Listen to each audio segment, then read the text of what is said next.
Halo semuanya, perkenalkan saya Cecilia dengan NIM 2010100145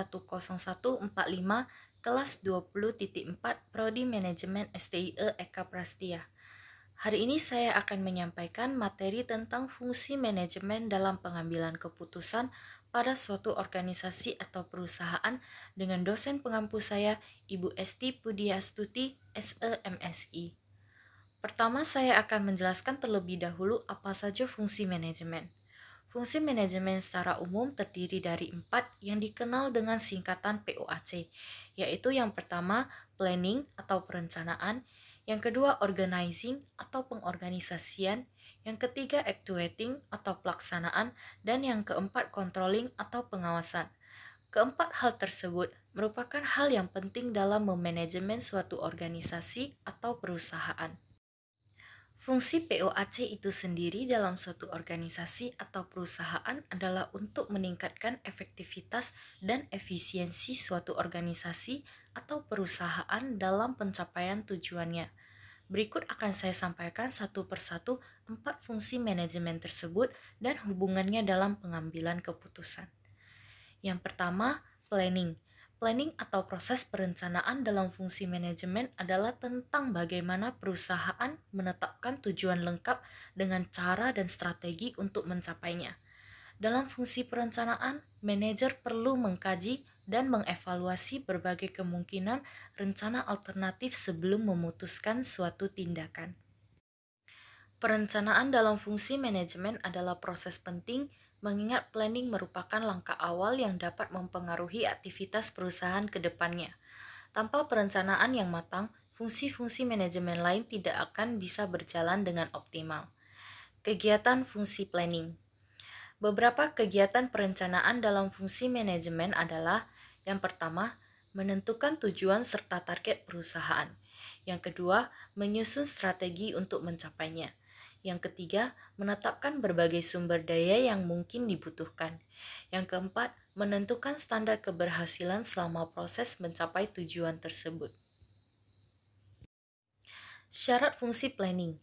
Beberapa syarat yang harus dipenuhi untuk melaksanakan fungsi perencanaan dengan baik adalah: yang pertama, adanya tujuan yang jelas. Yang kedua, bersifat sederhana. Yang ketiga, fleksibel, artinya mengikuti perkembangan yang ada. Yang keempat, adanya keselarasan tanggung jawab dan tujuan di setiap bagiannya. Yang kelima, meliputi analisis di setiap detail pekerjaan. Yang keenam, memanfaatkan segala sesuatu yang ada secara efektif. Manfaat fungsi planning. Fungsi planning diadakan bukan tanpa tujuan. Setidaknya inilah beberapa manfaat proses perencanaan. Yang pertama, memudahkan proses pengawasan. Menjadi acuan dan panduan dasar jalannya kegiatan. Menghindari kesalahan yang mungkin terjadi. Yang terakhir, jalannya tugas dan kegiatan akan lebih terorganisir di setiap sektornya. Proses planning. Biasanya proses planning dibagi ke dalam beberapa tahap, yakni yang pertama, top level planning, merupakan perencanaan jenjang atas yang mengajukan panduan umum, pengambilan keputusan, rumusan tujuan, hingga petunjuk penyelesaian secara menyeluruh. Perencanaan dalam tahap ini bersifat strategis dan menekankan pada tujuan jangka panjang organisasi atau perusahaan. Yang kedua, middle level planning, merupakan perencanaan jenjang menengah yang fokus dalam penyiapan berbagai teknik yang akan ditempuh untuk mewujudkan rencana tujuan. Perencanaan tahap ini berada pada level manajemen menengah yang sifatnya lebih administratif. Yang ketiga yaitu low level planning, merupakan perencanaan jenjang bawah yang mengacu pada aktivitas operasional perusahaan. Umumnya perencanaan jenjang bawah ini diambil alih oleh manajemen pelaksana dan lebih berfokus pada bagaimana cara menghasilkan. Namun jangan lupa, komunikasi juga memegang peranan penting. Misalnya manajer berurusan dengan perencanaan ketika mereka bertemu dengan pimpinan perusahaan untuk membahas tujuan jangka pendek dan jangka panjang. Dan ketika mereka mengkomunikasikan proyek baru secara spesifik ke tim mereka untuk memastikan tujuan individu terpenuhi tepat waktu. Fungsi manajemen yang kedua yaitu organizing. Organizing atau proses pengorganisasian adalah 4 fungsi manajemen menurut para ahli yang berfokus pada pengaturan sumber daya fisik dan manusia yang perusahaan miliki guna merealisasikan rencana tujuan. Biasanya fungsi organizing dipakai untuk mengelompokkan seluruh alat, tugas, orang, maupun wewenang yang ada untuk tujuan pemenuhan rencana. Proses pengawasan dilakukan oleh manajer secara mudah dengan memanfaatkan fungsi pengorganisasian. Manajer dapat menentukan anggota kelompok, penanggung jawab, hingga jenis dan klasifikasi tugas melalui fungsi organizing. Unsur fungsi organizing ada 3 unsur yang harus dipenuhi dalam pengorganisasian.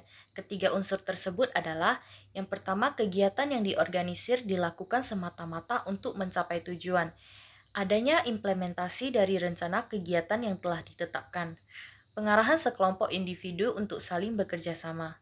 Dalam kegiatan ini juga diperlukan adanya motivasi. Motivasi berguna untuk membuat kinerja karyawan menjadi lebih optimal. Contoh motivasinya adalah lingkungan yang nyaman, gaji yang sesuai, reward, dan sebagainya. Kegiatan fungsi organizing. Untuk mewujudkan fungsi pengorganisasian yang baik, berikut beberapa kegiatan yang harus dilaksanakan. Yang pertama, menyeleksi, merekrut, dan memberikan pelatihan dan pengembangan sumber daya manusia. Yang kedua, menyesuaikan posisi tenaga kerja sesuai dengan kemampuan mereka. Yang ketiga, menyusun dan menetapkan tugas serta mengalokasikan tenaga kerja sesuai prosedur. Yang keempat, menentukan struktur perusahaan sesuai tanggung jawab dan garis kewenangan. Manfaat fungsi organizing. Setidaknya inilah beberapa manfaat yang akan diperoleh dengan menerapkan fungsi pengorganisasian. Yang pertama, tugas dijalankan dengan spesialisasi masing-masing. Yang kedua, adanya transparansi pembagian tugas yang jelas. Yang ketiga, pembagian tugas dapat disesuaikan dengan kondisi perusahaan. Yang keempat, setiap tenaga kerja paham akan tugasnya masing-masing. Dan yang terakhir, adanya manajer profesional sebagai pihak utama koordinasi seluruh kegiatan. Fungsi manajemen berikutnya yaitu actuating atau pelaksanaan. Actuating atau pelaksanaan termasuk di dalamnya juga ada pengarahan atau directing. Actuating dan directing atau fungsi pengarahan merupakan usaha untuk menghasilkan kinerja yang lebih efektif dan efisien dengan menciptakan suasana kerja yang dinamis. Untuk mewujudkannya, berikut beberapa kegiatan yang biasa dilakukan fungsi pengarahan. Pertama, bimbingan serta pemberian motivasi terhadap tenaga kerja. Yang kedua, sosialisasi tugas dan seluruh kebijakan dengan jelas. Yang ketiga, penjelasan tugas pekerjaan secara rutin. Yang keempat, controlling. Controlling atau proses pengawasan merupakan 4 fungsi manajemen menurut para ahli terakhir yang digunakan untuk tujuan pengendalian. Fungsi controlling juga dapat dimanfaatkan sebagai alat untuk mengukur kinerja karyawan sesuai standar yang telah dibuat. Melalui fungsi controlling, evaluasi perbaikan dapat dilaksanakan bila memang dibutuhkan. Kegiatan fungsi controlling. Berikut beberapa kegiatan yang biasa dilaksanakan dalam fungsi controlling.